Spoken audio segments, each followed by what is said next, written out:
I wasn't angry. I was still. The kind of stillness that comes after too many years of watching patterns repeat themselves in offices that talk about fairness but reward the opposite. My name is Celine Harlow, and for nearly 2 decades, I've worked in enterprise software solutions. I'm not flashy. I don't lead town halls or post success updates on Slack. I bring in contracts. I clean up messes before they reach escalation. And this year, I personally secured $11.8 million in new revenue. On the Friday before the holidays, I opened my final paycheck, not because I was excited, but because it's what I do every year. A quiet ritual. One last check before the year closes. Everything looked fine at first. Salary, tax deductions, benefits, until I saw the number that mattered most. My bonus. It wasn't gone. That would have been too obvious. No, it was just smaller. Quietly, subtly, smaller. No explanation, no memo, just a figure that didn't make sense, not for someone who had delivered what I did. I didn't email anyone. I didn't ask questions. I'd seen this move before. Repackaged cuts with clever labels like compensation realignment or team rebalancing. And I knew this wasn't a mistake. It was a message. But they sent it to the wrong person. The weekend passed like it always did, quietly, methodically. But beneath my routine was a new thread of calculation. On Monday, I brought up my old pay stubs, the internal deal tracker, and my personal notes. Same base pay, same benefit deductions. But last year's bonus? Nearly 3 times the current figure. That year, I'd closed $8.2 million. This year, $11.80. The numbers didn't lie, but they were being silenced. I said nothing. No complaints to HR, no legal CCs. I already knew what the answers would be. This is part of a broader adjustment. We're aligning legacy discrepancies. We've moved to a team-based bonus framework. Empty phrases I'd heard repackaged before. Still, I wanted confirmation. It came, though not directly. On Tuesday, as I walked past the shared kitchen, I heard one of the junior analysts on a call. She laughed and said, "Celine was everywhere this year. I think she carried half the board." I kept walking, didn't flinch, but inside I clocked it. People knew. Then I remembered an email from 2 months earlier, an internal memo sent by Damon, my new manager. He had only joined that quarter, but had wasted no time announcing changes to contribution assessment. Less focus on individual targets, more emphasis on team dynamics. At the time, it read like a corporate filler. Now it read like pretext. There had been no meetings, no vote, just a system recalibration that quietly erased attribution. And mine, most of all. The next morning, Damon called a short team sync in one of the smaller meeting rooms. No slides. Just him, standing in front of a whiteboard he never touched. "We pulled through a tough year," he said. "A lot of teamwork, not just solo wins. Some of you might notice adjustments in your year-end numbers. That's not performance-related, just a reflection of how we now measure success." He didn't look at me when he said it, but I noticed Tara, one of our newer hires, nod quietly. No one asked questions. No one made eye contact. The room emptied with that strange silence offices wear when something unsaid hangs in the air. As I walked out, James from finance brushed my elbow. He waited until the hallway cleared, then murmured, "Just so you know, your bonus was routed through the general pool this year, not your individual bracket." I raised an eyebrow. "That's not how we've done it before," he added, then paused. "Damon submitted his separately." I didn't respond. I didn't need to. That told me everything. That evening, I opened my private project tracker and listed every deal I'd handled in the past year. 11 in total. Then I opened a second column for everyone who had been present in key emails, contract approvals, final calls. Damon's name appeared in exactly 2, both times after the deal had closed. Yet somehow, he'd claimed oversight. I didn't explode. I didn't even raise my voice. I just started taking notes, and I stopped waiting for fairness to find me. By mid-January, something shifted. Not loudly, not all at once, but in the quiet, coordinated way only corporate environments can master, where erasure doesn't come in the form of pink slips or accusations, but in invisible reassignments and the steady removal of your name. It started with a poster in the front lobby. Q4 highlights. Nothing dramatic, just a new design pinned by the welcome desk. A splash of logos, client quotes, smiling faces from meetings I hadn't attended, and beneath all of it, small white print, led by commercial ops. That was my work. Veritone, Leatrix, Quantisphere, deals I had initiated, pursued, and closed. In previous quarters, posters like that bore names. The company prided itself on attribution, on showcasing the individuals behind the wins, but not this time. This time the message was clear. The face of your effort was now a department, and the department belonged to Damon. He walked by while I was standing there, glanced at the board, smiled like he was admiring his own reflection, then walked on. It was precise, bloodless, and intentional. The following week, he started appearing on client calls. Not at the start, not when the negotiations were still full of landmines. He never joined the calls where pricing pushback had to be managed, or when compliance questions derailed scope. No, he came in right near the finish line, when everything was clean, structured, and ready. Looping myself in, just in case they ask about post-sale support, he'd message me. No request, no space for me to push back. At first, I tolerated it, told myself it was normal, a new manager trying to show face. It wasn't a threat, it was just optics. Until the LXA call. I'd been working with their regional director for months. 8 separate calls, over 24 emails, custom diagrams, revised rollout schedules. I knew their pain points better than our own implementation team. The call was meant to last 5 minutes, just a final timeline confirmation. Damon arrived late. He stayed 10 minutes, and in those 10 minutes, he told a story that didn't belong to him. He spoke of how we shaped the solution, how his team stayed late to resolve compliance bottlenecks, how our restructure made delivery smoother. He didn't credit the team. He didn't credit me. He just narrated the final chapter like he'd written the book. I said nothing, just muted myself and watched the client's face. A flicker of discomfort crossed it, like he wasn't sure if Damon was exaggerating or simply confused. But he didn't interrupt. Neither did I. Because I needed Damon to finish writing his fiction, so I could start building my record of truth. Later that week, I passed a breakout room and paused. Inside, Damon was reviewing slides with Tara and one of the new associates. It was material for the upcoming client summit, a session I had led for the past 3 years. My name wasn't on the invite. I stood outside the glass wall for 5 seconds. No one turned around. No one noticed. Then I walked away. But the silence was beginning to splinter. The next morning, I received an email from Angela, the procurement director at Veritone. We'd worked together for years, since before Damon even joined the company. "Hey, Celine!" Quick check. Damon reached out to ask if future service questions should go to him. "Has your role shifted?" I didn't panic. I replied simply, "Thanks for flagging. You're welcome to contact either of us." Then I called her directly. Angela wasn't suspicious, just confused. She said Damon mentioned I was stepping back from direct client engagement to focus on internal strategy. I told her that wasn't true.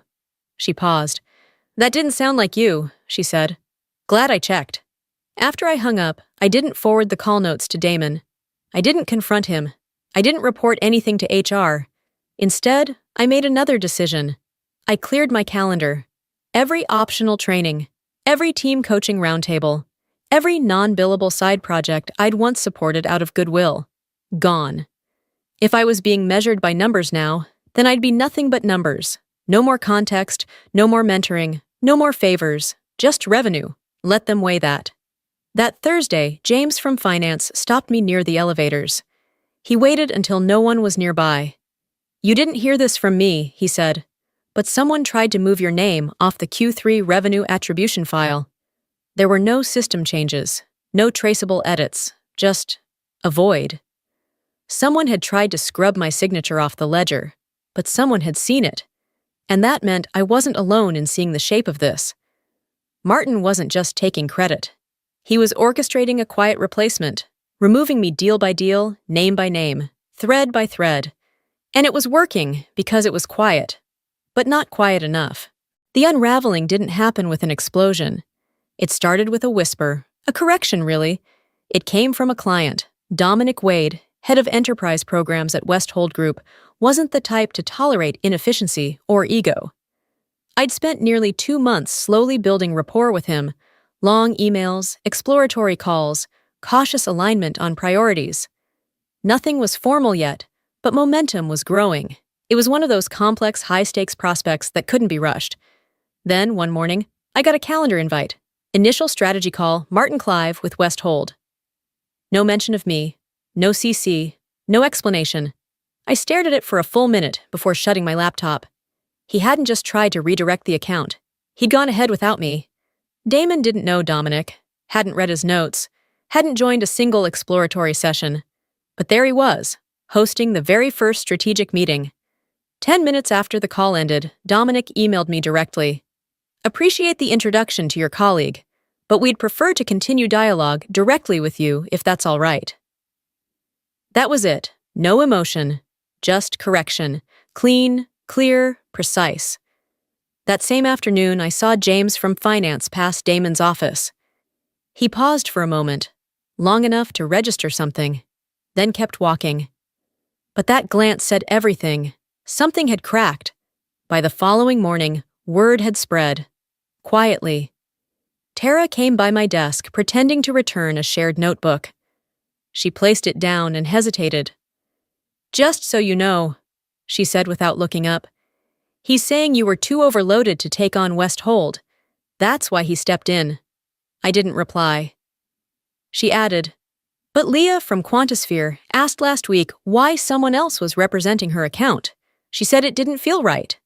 That wasn't an accusation, it was a signal. The system, once so willing to look away, was now beginning to look closer. Then came a move I didn't expect, from Aylin, one of the junior attorneys on the legal team. She came by casually and asked, "Did you personally handle the Veriton negotiation?" "Yes," I said. She nodded. "Just checking. The internal archive doesn't say." 2 days later, I received a shared folder. No note, just time-stamped summaries of 3 major contracts, Veriton, Quantisphere, and Linxa, each one cross-referenced with original emails, meeting invites, internal call summaries. My name was in every one, every milestone, every signature. Aylin hadn't said a word. She didn't need to. People were watching, not because I shouted, but because I didn't. And in that silence, the contrast sharpened. Damon was everywhere, talking louder, pushing harder, showing up in rooms he hadn't earned his way into. He narrated wins that weren't his. Streamlined visibility under vague terms like shared attribution. He called it team alignment. Clients called it confusion. The next mistake he made was bigger. He tried to take over a new deal that hadn't even reached the proposal stage. A deal I was nursing, carefully and methodically. Introduced through a former Linxa contact, early-stage calls were going well. No promises yet, but trust was forming, and that's fragile currency. Then a client-side contact looped me into a forwarded invite. Initial planning call, Damon Clive. I wasn't included on the original invite. I was just passed along as a FYI. Dominic's response came in under 10 minutes. "We'd prefer to continue with Celine. Thanks." Short, firm, unapologetic. That same day, Aylin sent a formal request to Damon's assistant, asking for full meeting minutes from 3 recent client calls, ones where deal attribution had been murky. She CC'd me. Damon replied, terse and vague. "Not sure what that's for, but happy to share what we have." Later, a separate note from Aylin landed in my inbox. "Just covering gaps, some things aren't matching." By the end of that week, the gap became too wide to ignore. Another client copied me back into a billing thread Damon had tried to keep to himself. Again, no confrontation, just reinstatement. People weren't pushing him out. They were pulling me back in. The illusion was fracturing. Damon hadn't just overreached. He'd underestimated the very people he tried to sideline. Clients, colleagues, finance, legal, quiet operators who may not speak loudly, but who know what they're watching. By the time Dominic escalated his concerns directly to Ruth Chen, our commercial director, It was no longer about one account. It was about a pattern. Ruth called a closed-door meeting. Damon opened with a smile, calculated and tight. "Just a quick sync," he said. "Seems like there's been confusion around client coverage. I figured we'd align directly." Ruth didn't smile. "I'm not here for alignment," she said. "I'm here for clarity." She turned to me. "Celine, did you initiate West Hold?" "Yes." "Were you informed Damon would be taking the lead?" "No." Then she turned to him. He shifted in his seat. There was concern she had too much on her plate. I stepped in to keep momentum. That's all. Ruth didn't blink. "Then explain why West Hold's lead specifically requested her after the first call, and why their summary included details of meetings only she attended." The silence that followed was longer than it should have been. I didn't fill it. I didn't need to. When the meeting ended, Ruth walked out first. Damon didn't look at me, just nodded once, tight-lipped and pale. By Monday, Aylin issued a memo to legal, finance, and commercial ops, summarizing discrepancies in deal ownership across 4 major accounts. She didn't name names, but the pattern was unmistakable. Damon's handprints were everywhere. And now, so were the receipts. The audit didn't come with flashing lights or breaking news. It began the way real accountability often does in corporate life, quietly, internally, and under the radar of those who didn't know to be afraid. That Wednesday, the first wave of internal data requests went out. Ruth's doing. Legal, then finance, then ops. Not public, not discussed. But for those of us who'd been watching the tremors build, we recognized the shift. By mid-morning, mine arrived. "Please provide project documentation, meeting records, and client communications from March through December for Veriton, Quantisphere, Linxa, and West Hold." I didn't panic. I didn't scramble. I had everything. Notes, calendar entries, sign-off emails, call transcripts. I'd been collecting them not to fight, but to keep a clean trail. By lunch, I sent back a compressed folder. Organized, annotated, time-stamped. 2 hours later, Damon was summoned to the executive floor. Not by Ruth this time, by Graham, the CFO. A name that rarely surfaced unless something had gone seriously off book. He didn't return to his desk that day. His assistant looked pale when she showed up the next morning, spending most of it in HR. I didn't ask. I didn't need to. The system wasn't collapsing. It was recalibrating. Later that afternoon, I was invited to a follow-up session, this time with reps from both legal and finance. There was no confrontation, no grand inquisition, just methodical questions. Was Damon present during the final Veriton negotiation? No. Did he review the Linxa addendum before submission? No. Was he on the Quantisphere pricing call? No, but he was copied after it concluded. They wrote it all down. No judgment, no expression. Just facts being collected. Finally, and for the right reasons. That Friday, a message went out to all client service teams. In the interest of maintaining transparency in client attribution and bonus review protocols, we are implementing temporary oversight adjustments. Further updates to follow. No names were mentioned. But by Monday, Damon's access was quietly revoked from 3 major client folders. I was re-added to all of them. He didn't message me. He didn't show up to our usual Friday team sync. No catch-up invite. No hallway encounter. His presence simply thinned, like fog retreating after sunrise. But Tara came by that afternoon. She poured coffee next to me like it was just another slow afternoon, stirred her cup in silence, then said almost too casually, "They asked if I had worked on those accounts." I didn't look at her. "I told them the truth," she added. "They were yours, always were." That was all. That same week, another memo circulated, this time from legal. A proposal to formally track contribution history in all bonus evaluations moving forward. Anonymous, neutral in tone. But built, line by line, on the very gaps Damon had manipulated. There was no declaration of wrongdoing, no apology. But something had changed. Damon's strategic support role quietly ended. No announcement, no all-hands farewell. His profile disappeared from the company directory by the following Friday. No one said anything. No one needed to. He hadn't been fired. He'd been erased in the very way he'd once tried to erase me. And still, I said nothing. I kept working, until Ruth appeared by my desk one Thursday afternoon. She stood with her arms crossed, unreadable as ever. "We'd like you to consider stepping into a leadership role," she said. "Same scope, expanded title, increased visibility. Compensation will adjust accordingly." I nodded. "I appreciate the offer." "You don't have to answer now." "I won't take long," I said. "I've already thought about it." The next morning, I declined. Politely, finally. "I'll support the transition," I said, "but I won't be taking the role."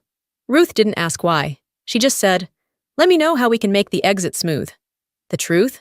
I had made up my mind weeks earlier, back when Damon first tried to claim credit for West Hold. Around that time, I'd received a message from an old colleague at Linksa. He'd left to start a consulting firm, small, clean, low noise.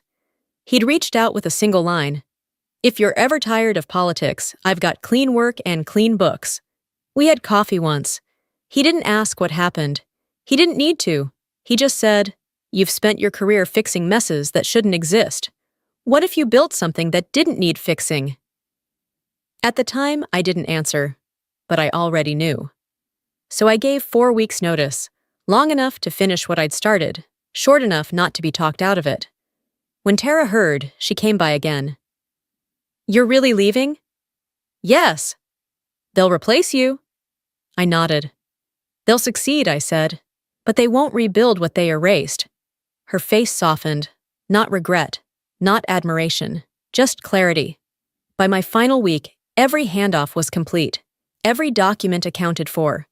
On my desk sat one last folder, each deal categorized, every note dated and signed. I left it where I knew Ruth would find it, not as a message, just a fact. I didn't owe the system anything, but I wasn't going to leave it broken either. My last day came without ceremony.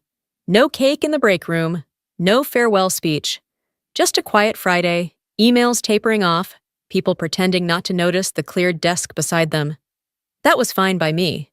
At 4 p.m., I shut down my computer, locked the final folder, and slid it into Ruth's office.